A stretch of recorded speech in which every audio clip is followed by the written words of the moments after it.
I think any startup, right, the biggest problem when you initially charge is hiring.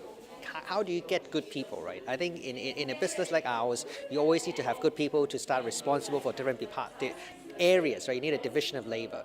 But how do you get a good specialist to help you in marketing, in risk management, in technology, when you have no brand, you don't have a lot of money? I think that's always the biggest part. And I think initially it's always through the founder, persistence, convincing people with your dream and aspiration. It is never about a big brand, never about you have enough money to give them a good pay. So I think that's what got us started, right? And then what happened is eventually you will scale up. But the hiring problem will never go away. You always have difficulty hiring better and better and better people. I think by that time it will be track record, ESOP, employee options and stuff like that to continuously attract talent to build the organization. So usually we always separate very clearly people that we need as an expert, which we call specialists, and generalists. We always separate them very, very clearly. But in general, I think underlying what we look for is the alignment with company culture. And there's a lot of things that we look at, right? For example, I think one of the things is whether they have a startup mindset. Like, for example, in Hong Kong, you have a lot of people who are used to working for much larger organizations. People from larger organizations are not very comfortable working in a startup culture where it's very uncertain, very, very flexible, very, very fluid.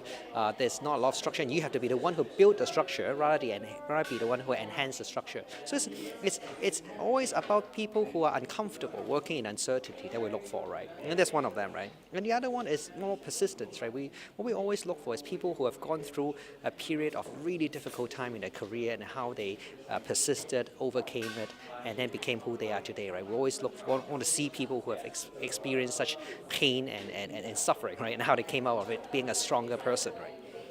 I think it's a great thing. It's a lot of fun.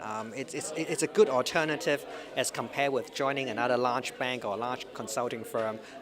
It involves a lot of creativity and just willing to take risks, right, in yourself.